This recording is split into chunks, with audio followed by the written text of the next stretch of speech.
Meus amigos, bom dia. Olha só,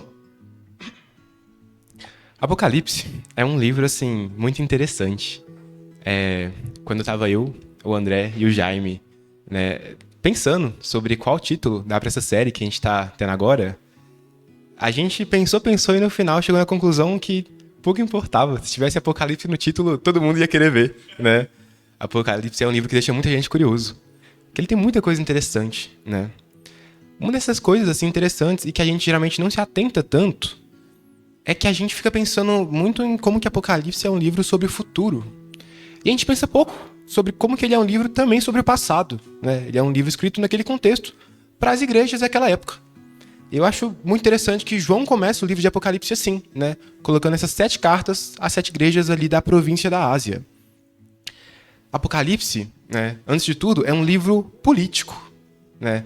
É um livro inteiro que fala contra o poder imperial, né, de Roma e incita os cristãos a serem resilientes, né, no meio da perseguição que eles estavam tendo ali. João, ao longo de todo o livro, ele faz uso de vários símbolos e imagens, né, que às vezes são um pouco difíceis para a gente hoje em dia de interpretar, mas ele faz uso desses símbolos porque, veja bem, é um livro político contra o Império Romano, né? Você não podia circular uma carta assim falando contra o Império diretamente. Então o que João faz? João pega vários símbolos que os cristãos normalmente iriam entender, porque eles vêm de um contexto judaico, né? Mas que um romano médio, um soldado romano que pegasse aquela carta para ler, ia ver só um monte de símbolos confusos e não ia entender nada. Um desses símbolos que João aborda ao longo da carta é a Babilônia, né?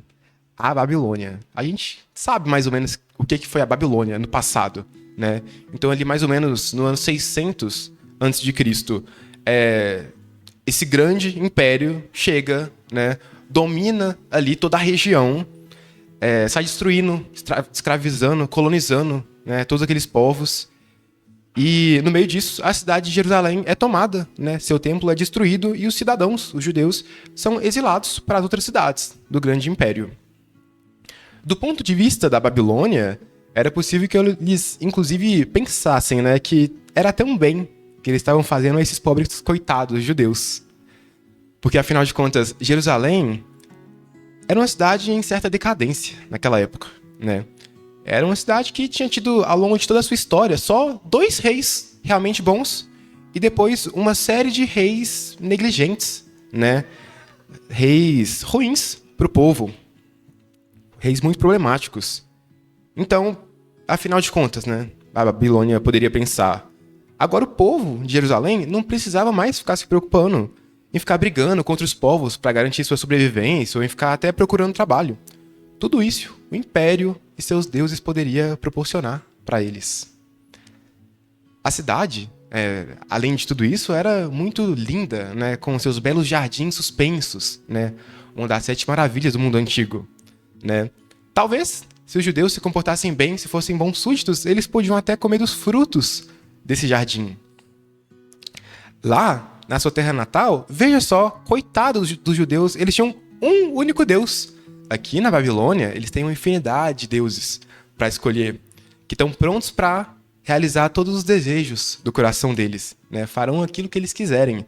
Para isso, basta se prostrar e adorar a eles e ao imperador. Bem, o tempo foi passando, né? A Babilônia foi ficando para trás, né? A história ela é repetida em ciclos e impérios ascendem e impérios caem. Então, outros impérios dominam, os persas, os medos, depois os gregos, depois Roma, enfim. E a Babilônia foi se perdendo, mas os judeus nunca conseguiram retornar plenamente para sua terra natal. Então eles começaram a falar, né, usar o termo a Babilônia para se referir a qualquer grande império que estivesse dominando eles, né, na época, que estivesse oprimindo o povo de Deus. E é aqui, né, que a carta, né, a Esmirna, que a Camila acabou de ler, é escrita dentro desse contexto. Então, eu vou dar uma releitura bem breve aqui, para a gente conseguir prestar atenção, né, em como que esse escrito profético de João é uma declaração contra Roma e um chamado à resiliência da igreja de Esmirna.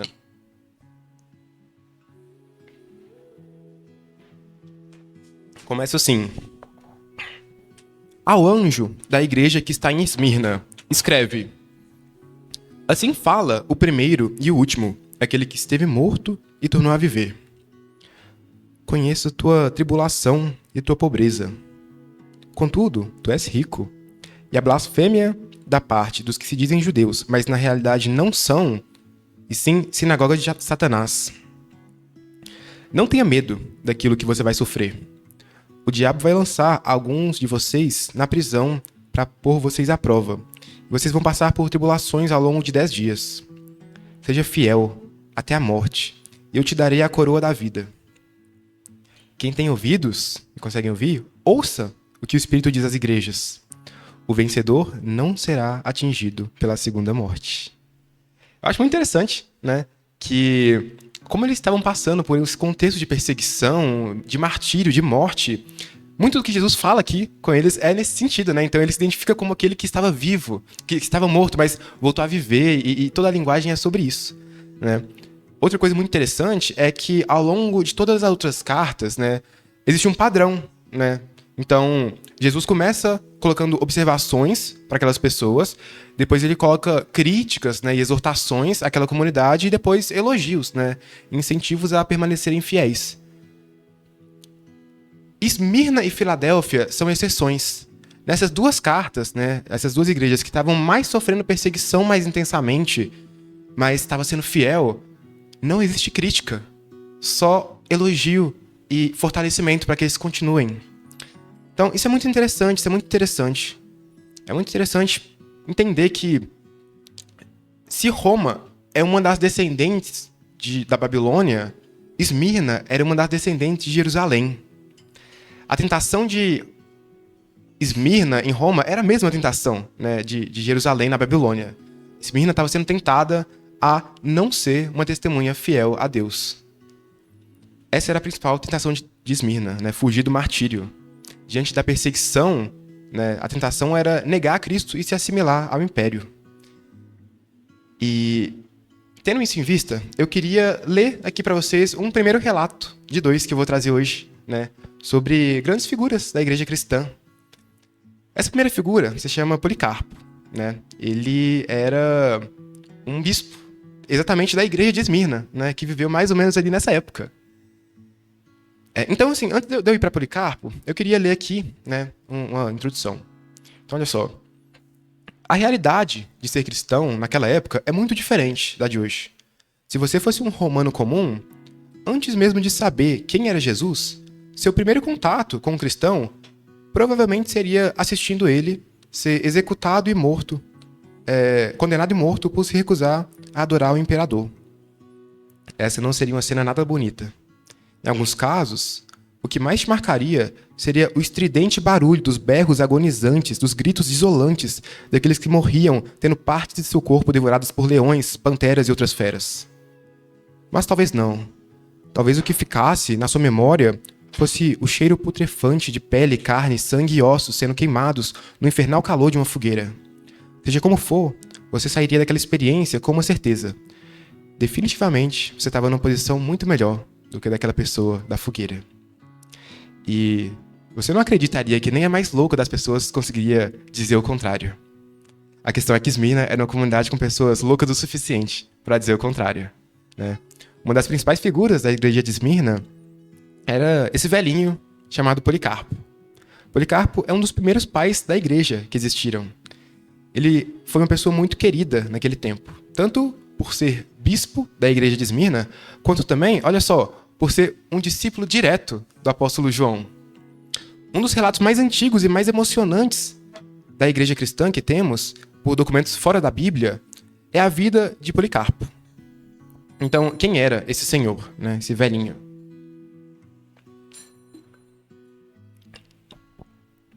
Policarpo tinha pouca educação formal. Ele era um homem humilde, mas apesar disso, ele fazia uso da autoridade que tinha como bispo para cuidar das igrejas, cujo ele era responsável. Ele confrontava diretamente falsos líderes, como Marcião, o criador de uma das primeiras heresias que existiram. Um dia, soldados romanos conseguiram informação, né, sobre a fazenda onde esse grande líder da igreja cristã da cidade estava localizada. Eles então invadiram o lugar e se depararam lá com Policarpo. Ao invés de fugir, ele deu boas-vindas a seus captores, ofereceu comida a eles e pediu permissão para passar um momento sozinho em oração. Policarpo orou durante 2 horas. Alguns dos que estavam ali com a finalidade de prendê-lo pareciam arrependidos em prender um homem tão simpático. No caminho até Esmirna, o chefe da guarda tentou até argumentar com Policarpo. Que problema há em dizer que César é senhor e acendeu incenso em adoração a ele? Policarpo calmamente respondeu que não faria isso. E aí, contextualizando aqui um pouco, né, as autoridades romanas daquela época desenvolveram a ideia de que o espírito do imperador César era divino, né, e que devia ser adorado, né, como uma lei oficial. A maioria dos romanos não tinha problema nenhum, né, em fazer isso porque eles já tinham um vasto panteão de deuses, mas os cristãos sabiam, né, que aquilo era idolatria. Então, enfim, voltando a Policarpo. Eles o escoltaram até uma arena cheia de pessoas enfurecidas. O promotor romano parecia até mesmo respeitar a idade do bispo. Como tentativa de evitar que a cena horrível acontecesse, ele estava disposto a deixar tanto ele, Policarpo, quanto os que estavam com ele, né, os que foram presos com ele, voltarem para casa caso Policarpo oferecesse apenas um único sacrifício em adoração ao imperador. O promotor dizia: Policarpo, respeite sua idade. Policarpo, jure por César, amaldiçoe a Cristo e eu o libertarei. A isso, Policarpo respondeu: Por 86 anos eu servi a Cristo e ele nunca me fez qualquer mal. Como poderia eu blasfemar contra o meu rei que me salvou? O debate então foi continuando. Em certo momento, o inquisidor disse... Policarpo disse ao inquisidor, né? Se você finge que não sabe quem eu sou, ouça bem, sou um cristão. Se você quer aprender sobre o cristianismo, separe um dia e me conceda uma audiência. O que só deixou o inquisidor mais enfurecido ainda. Por fim, quando perceberam que Policarpo não se retrataria, o promotor ordenou, então, que Policarpo fosse queimado. Policarpo então foi amarrado a uma estaca e o fogo foi ateado. Ele encerrou sua vida com as seguintes palavras: Senhor Deus soberano, te dou graças porque me considerou digno desse momento, para que junto com seus mártires eu possa ter parte na copa de Cristo. Por isso te bendigo e te glorifico. Amém. Olha só que interessante, né? Esmirna era uma igreja tentada a fugir do martírio, mas ali estava um homem louco bastante para crer que estar com Cristo na fogueira era melhor do que estar sem Cristo na multidão. Eu vou repetir de novo, né? Esmirna estava sendo tentada a fugir do martírio, mas Policarpo era um homem louco o suficiente, né, para crer que estar com Cristo na fogueira era infinitamente melhor do que estar sem Cristo na multidão. Olha que interessante. Policarpo aqui cita a palavra mártir, né? A palavra mártir a gente está acostumado a entender como alguém que dá sua vida por uma causa. Mas isso é uma coisa que a gente foi desenvolvendo muito futuramente, né? Naquela época, mártir era um termo que significava pura e simplesmente testemunha. Era o termo comum que se usava para se falar de uma testemunha. Então, chama o mártir aqui no tribunal para testemunhar. Não tinha a ver com a pessoa morrer necessariamente, assim. Se tornar mártir, então, no sentido cristão, era ser uma testemunha de Cristo, né? Mesmo que isso fosse te levar à morte. Por isso que a igreja de Esmirna era uma igreja tentada a fugir do martírio. Era uma igreja tentada a não testemunhar em favor de Cristo.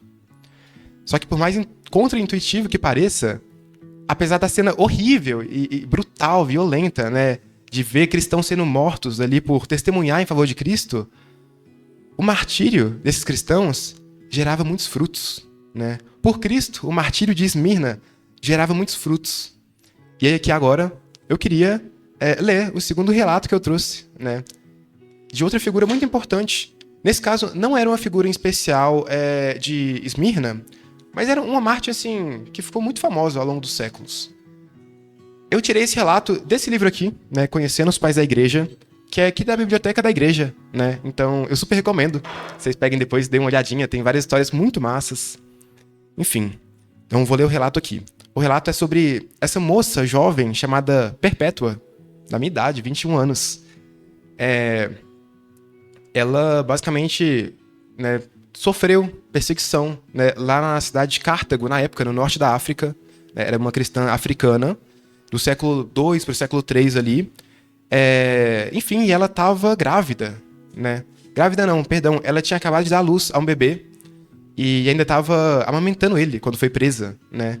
E junto dela tinha outra moça chamada Felicidade, que essa sim estava grávida e teve inclusive o filho na prisão enquanto estava presa. Então eu vou ler aqui o relato dela.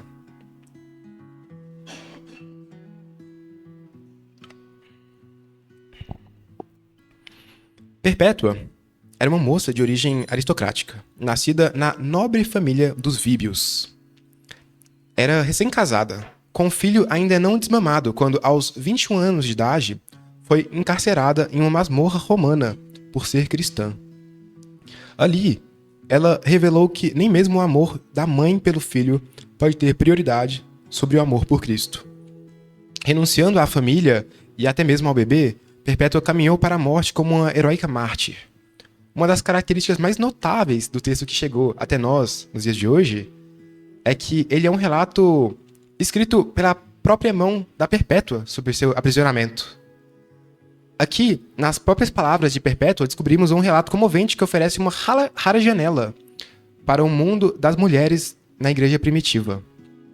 Quando espreitamos através dessa janela, imediatamente percebemos o profundo afeto partilhado entre a mulher cristã Perpétua e seu pai pagão Víbio. Vemos um forte contraste entre a tranquilidade interior de Perpétua e a angústia e dor do pai, com a perda da sua única filha mulher para a vergonha e sofrimento da execução pública. Perpétua tinha sido posta em prisão domiciliar por causa da sua fé cristã, na companhia de 2 escravos domésticos. A gente não sabe se era do pai dela ou se eram só cristãos desconhecidos que eram escravos, chamados Revócato e Felicidade, e outros 2 companheiros que eram homens livres, né, chamados Saturnino e Secúndulo. Durante esse tempo, seu pai foi constantemente fazer visitas para ela, implorando que ela rejeitasse a sua religião tola e fosse libertada. Então, tá, vamos fazer uma pausa aqui. Aqui tem algo muito interessante, né? Os registros que a gente tem, assim, de documentação mais antiga sobre o martírio de Perpétua foi na época da prisão dela e foi o próprio diário dela. Isso é muito doido. A gente pode ter acesso a esse diário hoje em dia e pegar pra ler. Aqui nesse livro tem alguns trechos e é bem interessante. Então, num desses trechos, ela relata, né, o diálogo dela com o pai dela, enquanto ela estava presa. Ele falava assim: Minha filha, tem compaixão do meu cabelo grisalho, tem piedade de teu pai. Se é que mereço ser chamado de teu pai por ti. Se com essas mãos te criei até a flor da idade, se te preferi a todos os teus irmãos, não me entregues ao escárnio dos homens. Tem consideração por teus irmãos, tua mãe, tua tia. Tem consideração pelo teu filho, que não conseguiria viver sem ti. Põe tua coragem de lado, e não leves todos nós à destruição, pois nenhum de nós falará com liberdade se sofreres alguma coisa. Essas palavras meu pai declarou com carinho, beijando minha mão e atirando-se a meus pés. E com lágrimas não me chamou de filha, mas senhora. Afligi-me por causa dos cabelos grisalhos de meu pai, pois só ele não se alegraria com meu martírio. Eu o consolei dizendo: naquele patíbulo onde serei julgada ou executada, acontecerá o que Deus quiser, pois sabe que não somos colocados ali por nosso poder, mas pelo poder de Deus. E se apartou de mim, entristecido. A inversão dos papéis aqui é surpreendente quando consideramos a relação entre pai e filha, principalmente naquele contexto romano.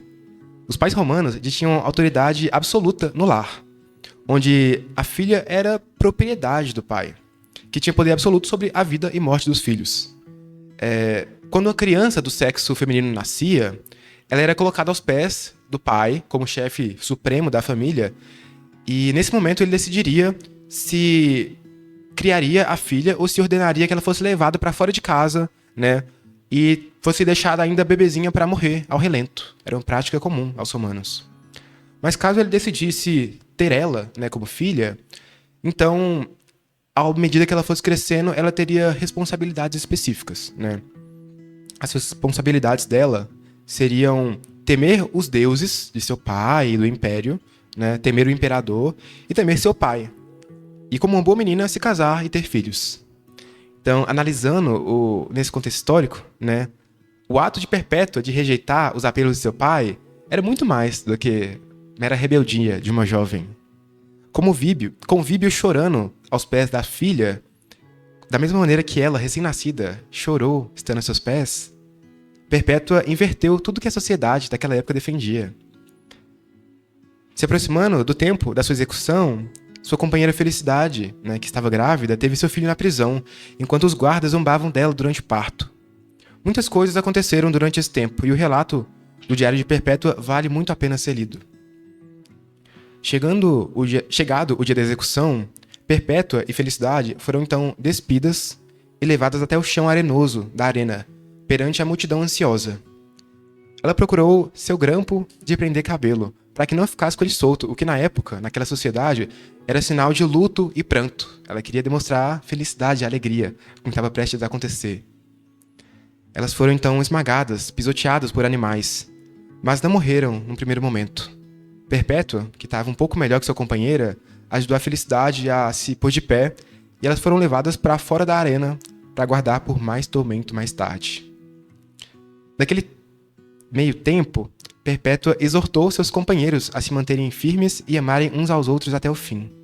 E nesse interim, Saturo, um dos outros companheiros, né, estava fazendo uso dessa breve pausa para fortalecer um recém-convertido. Na prisão, eles haviam compartilhado sua fé com um guarda chamado Prudente, que se sentiu atraído pelo poder espiritual dos jovens mártires. Por fim, Prudente tinha posto a fé em Cristo, e agora Saturo esperava que ele confirmasse aquela fé. A multidão voraz chamou mais uma vez pelos mártires. Quando Saturo foi então levado para fora, um leopardo rasgou seu corpo e jorrou seu sangue. Desejando realizar um último ato de encorajamento, ele apanhou o anel de Prudente e molhou seu sangue no anel, como uma recordação do seu martírio. Entregou de volta a Prudente. Enquanto morria, ele disse a Prudente: "Adeus, e reflita sobre minha fé. Não deixes que essas coisas te perturbem, mas que elas te confirmem." Em seguida, os mártires restantes foram, por fim, conduzidos até uma plataforma à vista de todos, onde, um por um, foram mortos à espada, sendo Perpétua a última a morrer. Com grande dignidade, ela conduziu até a própria garganta a mão trêmula do jovem gladiador. Dessa forma, a filha de Cristo foi para a sua recompensa eterna. Sua história ficou tão famosa que até o próprio Santo Agostinho, futuramente, pregou 3 sermões inteiros, né, em homenagem ao sacrifício de Perpétua, Felicidade e seus companheiros mártires. São histórias, assim, que edificam muito a gente, né, cara? Nossa. Uma das falas, assim, que surge a partir desses relatos, e que ainda é uma fala antiga, é que o sangue dos mártires foi a semente, né, da igreja. Por Cristo, o martírio da igreja, tanto primitiva quanto da igreja até os dias de hoje, gera frutos. Por Cristo, o martírio de Esmirna gerava frutos. Se o sangue dos mártires, né, assim como a frase diz, são a semente da igreja, então olha só, cada semente dá origem a uma nova árvore, né, que dá para se considerar os cristãos como árvores. E essas árvores frutificam, né, frutos do Espírito. E dentro de cada um desses frutos, novas sementes surgem, né? Olha só que interessante. Então esses frutos geram novas sementes, e essas sementes geram novas árvores e assim por diante, né? Essa é a dinâmica do belo jardim do reino de Deus. Surge aqui uma questão, então, né? Se a árvore gera nova semente, que gera árvore e assim por diante, qual foi a primeira árvore, né? Quem foi a primeira árvore a semear seu sangue, dando início a esse movimento? A gente sabe, foi Cristo, né? Semeando seu sangue naquela cruz. Pensando assim, metaforicamente, né, em cristãos como árvores, dá pra gente dizer então que Jesus foi a árvore da vida, né? Olha que interessante.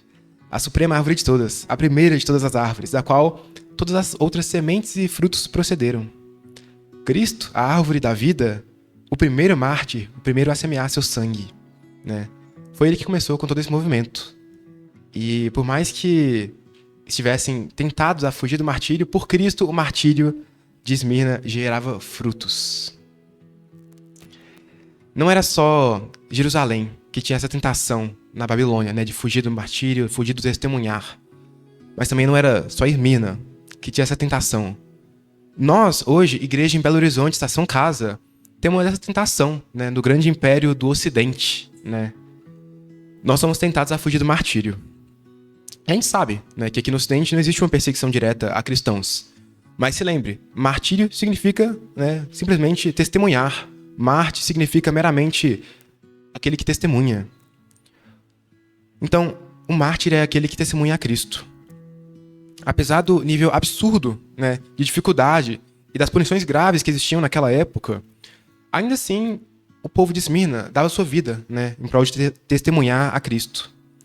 Será que nós, que estamos aqui num contexto tão mais tranquilo, tão mais favorável, será que a gente tem dedicado a nossa vida a testemunhar a Cristo com a mesma intensidade?